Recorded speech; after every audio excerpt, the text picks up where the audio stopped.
Never in my wildest dreams did I think that a go-karting party in Southend Adventure Island would end up as P2 at Silverstone Race Circuit.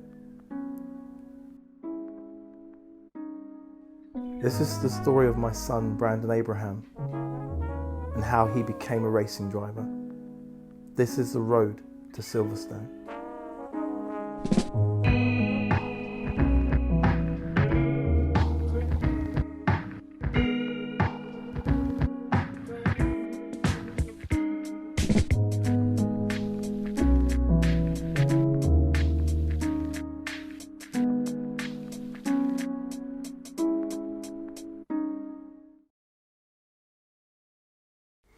One of the first times Brandon's talent for piloting vehicles, I use the word piloting deliberately, was when he used to play video games on the simulators at home, and his hand-eye coordination was quite extreme.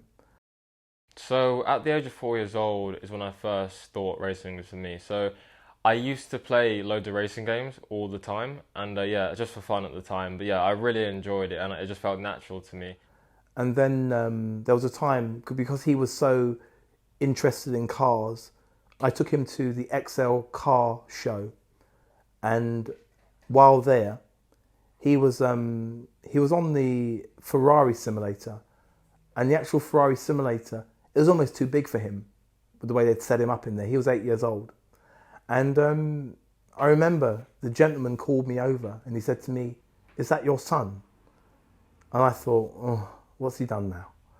And he said, well, just to say that he's got the highest score of everybody all day who's used the sim.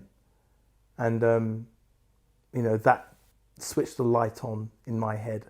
I asked Dad if I could go for a birthday at karting. Yeah, and a few years later he took me to a birthday party at Southend with some more of my school friends, but it was a bit more serious. And we were all on there having fun, and there were other people, and I suspect the locals were there as well. And it came apparent to people that Brandon seemed to be passing everybody and continuously lapping people, myself included. We had a bit of a competitive nature, but yeah, I ended up lapping some adults who were there randomly like 3 times. And you could see that the locals were really trying hard, and they were getting quite upset with the fact that this young guy from nowhere apparently was ruling on their turf as such.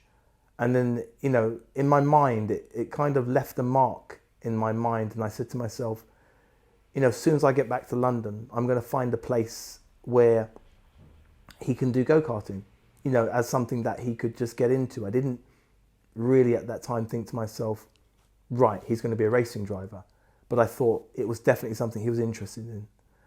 And when we did get back to London, I did some inquiries, and I found a place called Team Sport in Edmonton, which was quite local to us. So we went to Team Sport Edmonton, which is a really nice facility. Yeah, and I ended up coming 4th for my first ever race, so it was really good. But yeah, after that we just thought it was for me, so yeah, we wanted to progress through there. Yeah, Brandon really took to it, and we made it a regular thing. And as time went by, Brandon established himself as one of the main contenders there, consistently winning, consistently achieving podiums, and going well beyond that. As I went through my career in indoor karting, there was no issues I could think of. It was perfect for me. I used to go every single week, so if I make a mistake one week, I knew I'd come out the next week and do better.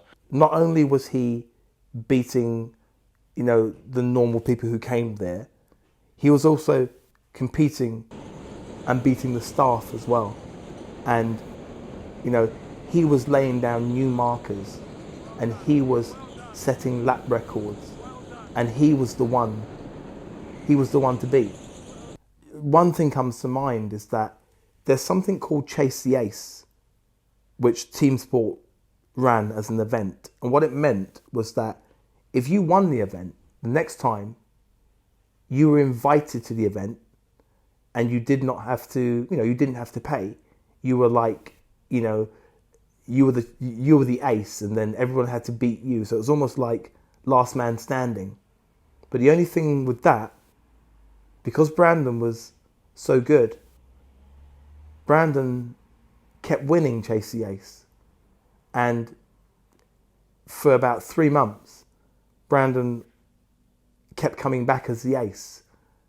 And, you know, on occasion, sometimes Brandon was lapping some of his closest competitors, you know, 3, 4, 5 times. And, you know, I would say he gradually outgrew indoor karting, and he forced me to find him another challenge. And that's when I took him outside to face the competition outside.